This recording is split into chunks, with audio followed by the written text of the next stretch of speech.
بسم اللہ الرحمن الرحیم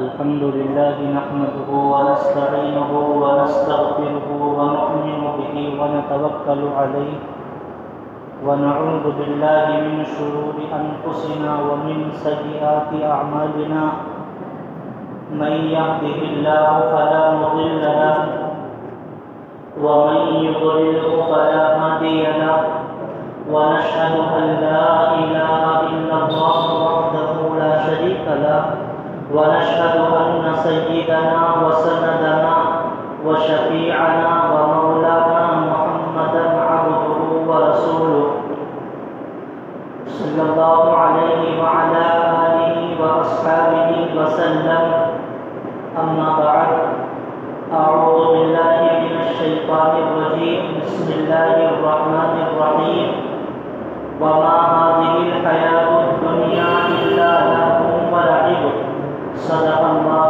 مولانا العظيم.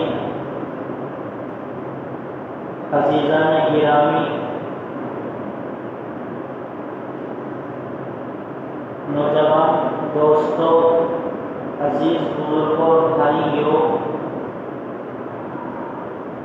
حضرات کے سامنے قرآن کریم کی آیت کریمہ تلاوت کی ہے، اسی کے متعلق کچھ عرض کرنا ہے.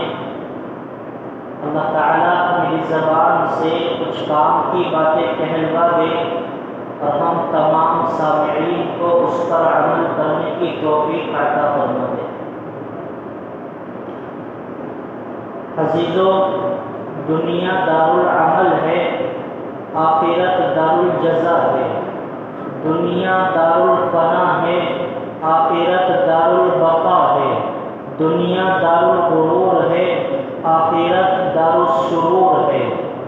ہم سب کے سب یہاں مسافر ہیں.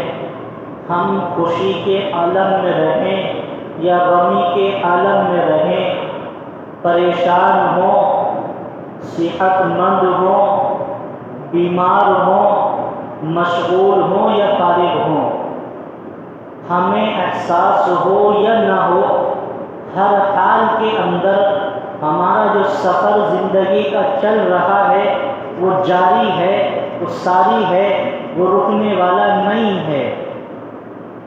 ہر دن ہمیں اپنی منزل کے قریب سے قریب تر کر رہا ہے، اور اسی کے ساتھ ساتھ یہ دنیا امتحان گاہ بھی ہے، یہ دنیا آزمائش گاہ بھی ہے، یہ دنیا دارالامتحان ہے، آزمائشوں کا گھر ہے.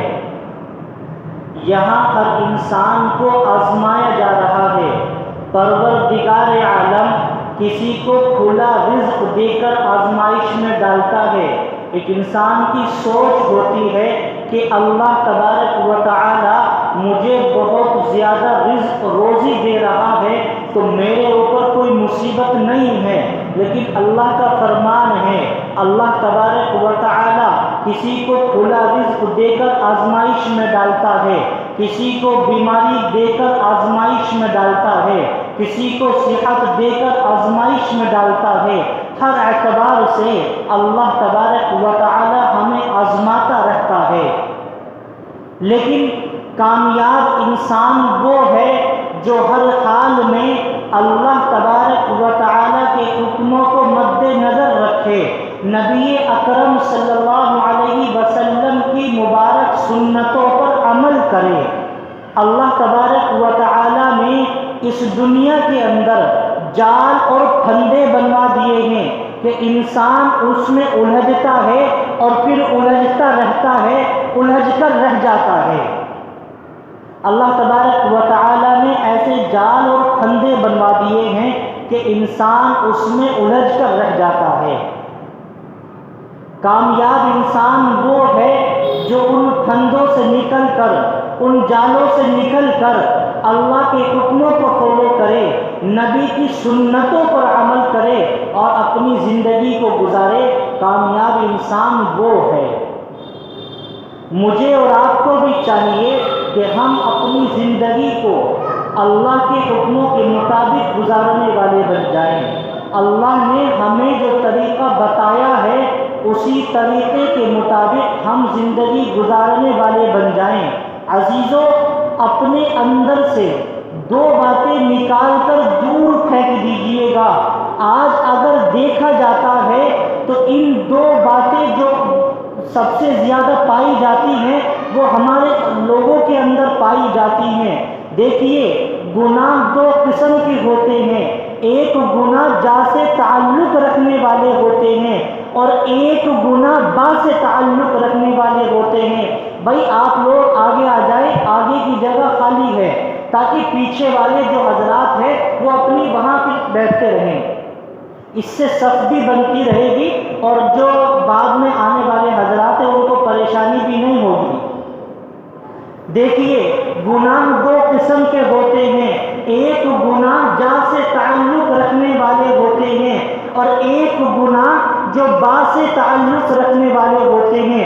توجہ رکھیے، جا اس مقام اور مرتبے کو کہتے ہیں کہ انسان کے اندر وہ انسان یوں سمجھے، یہ سوچے کہ میں بڑا ہوں، میں چودھری ہوں، میں مالدار ہوں، تو جو کچھ کام کیا جائے وہ مجھ سے معلوم کر کے کیا جائے، جو کوالٹی میرے اندر موجود ہے، جو صفات میرے اندر موجود ہے وہ کسی اور میں موجود نہیں ہے، جو اچھائیاں میرے اندر موجود ہیں وہ کسی اور میں موجود نہیں ہے۔ یہ خود پسندی اور تکبر کا گناہ انسان کے اندر سے نکلنا بڑا مشکل کام ہے۔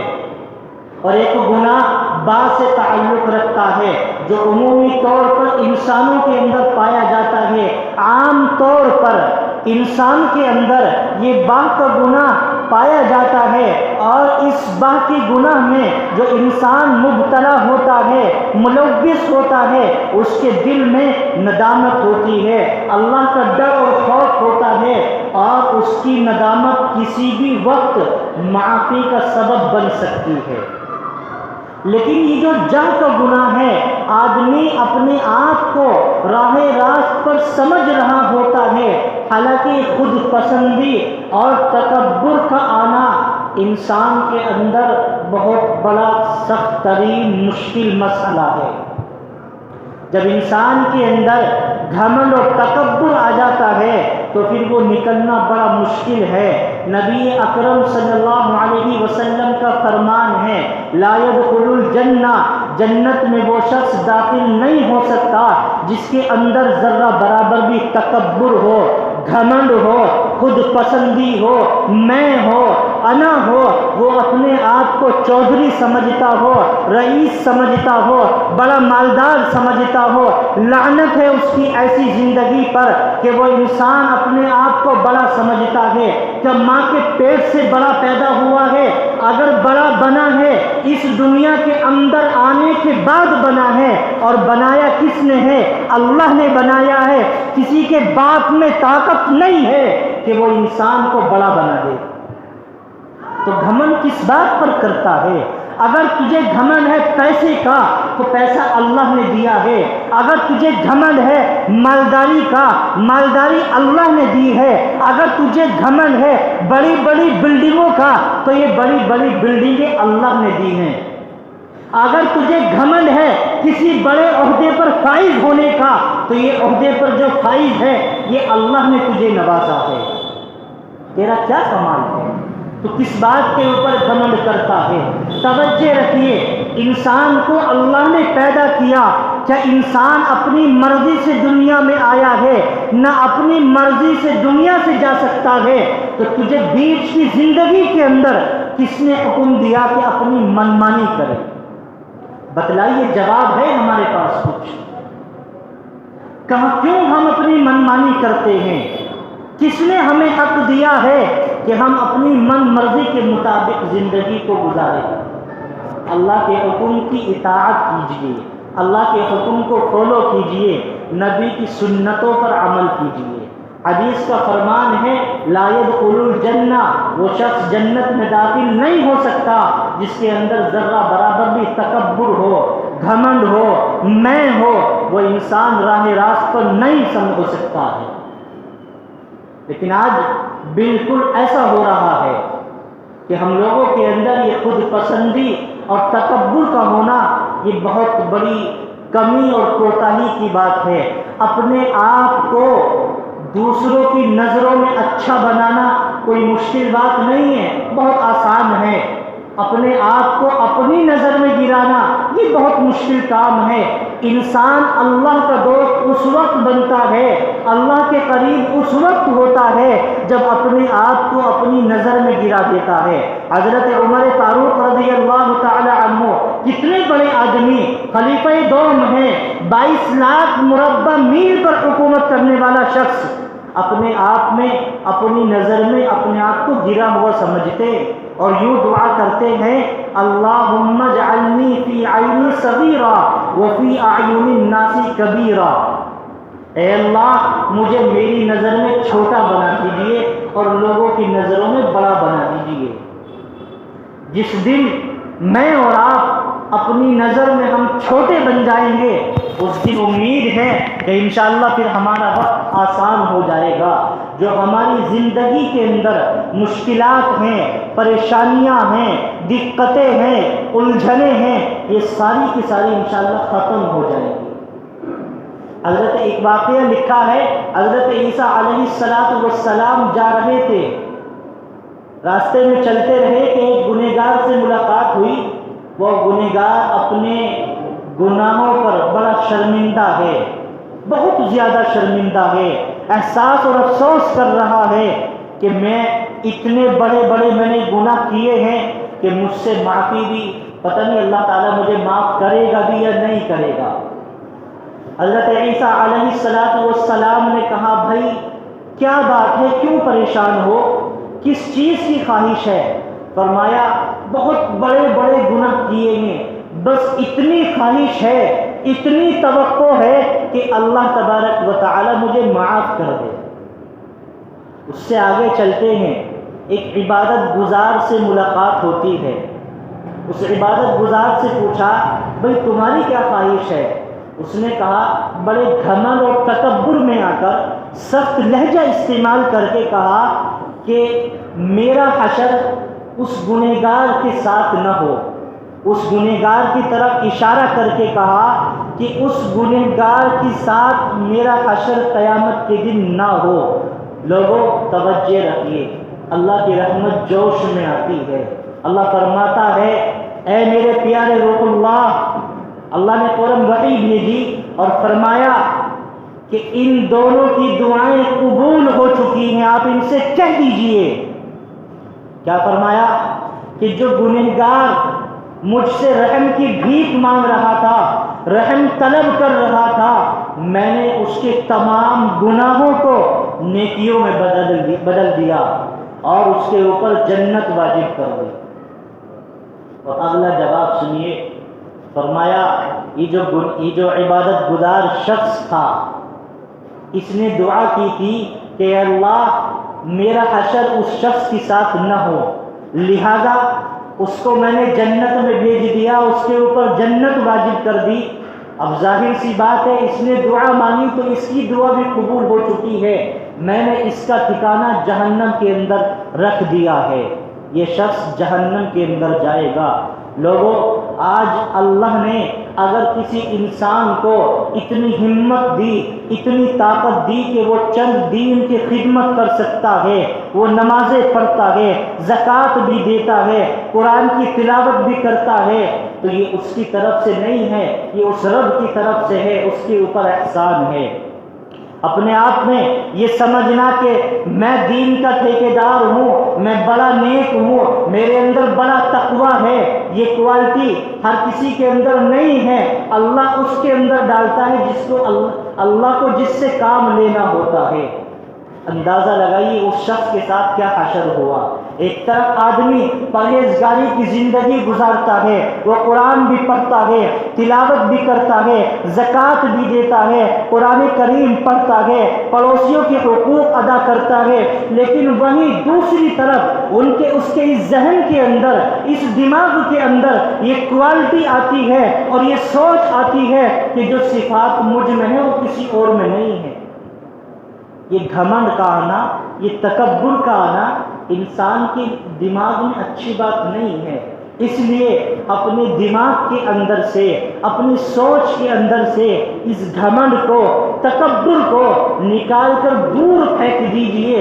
اگر اللہ نے آپ کو کسی چیز سے نوازا ہے، اللہ کا احسان کیجئے، اس کا شکر ادا کیجئے، اور اگر کسی چیز سے نہیں نوازا ہے تو اس پر صبر کیجئے۔ یوں نہیں اللہ نے پڑوسی کو دولت سے نوازا، کسی اچھی نعمت سے نوازا تو اس سے حسد کرنے بیٹھ گئے، اللہ تو نے اس کو دیا مجھے نہیں دیا، ایسا کیوں کیا ہے؟ یہ انسان کے بس کی بات نہیں ہے۔ اگر انسان کو یہ اختیار ہوتا کہ انسان کو اللہ تبارک و تعالی روزی کا مالک بنا دیتا تو ساری دنیا بھوکی مر جاتی، صرف وہ انسان کو روزی ملتی جس کو اللہ نے مالک بنایا۔ اللہ جو کرتا ہے وہ صحیح اور برحق فیصلے ہوتے ہیں۔ بظاہر ہمیں لگتا ہے، ہماری سوچ یہ کہتی ہے کہ یہ فیصلہ غلط ہے، لیکن اس کے اندر حکمتیں اور مصلحتیں چھپی ہوتی ہیں۔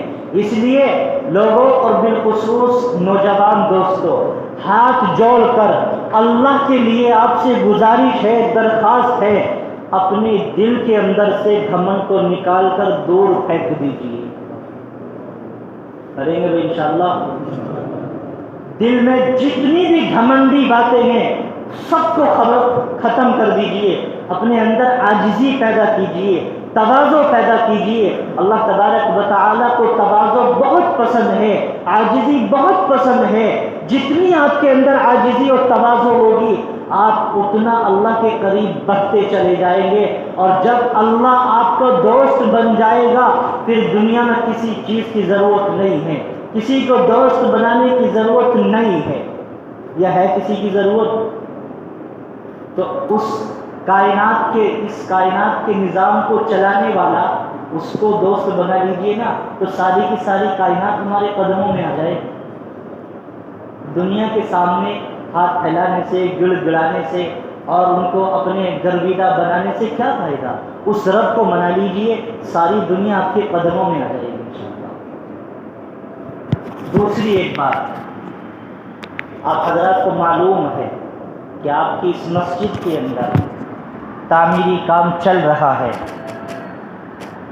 آپ سے درخواست ہے، گزارش ہے کہ جتنا زیادہ سے زیادہ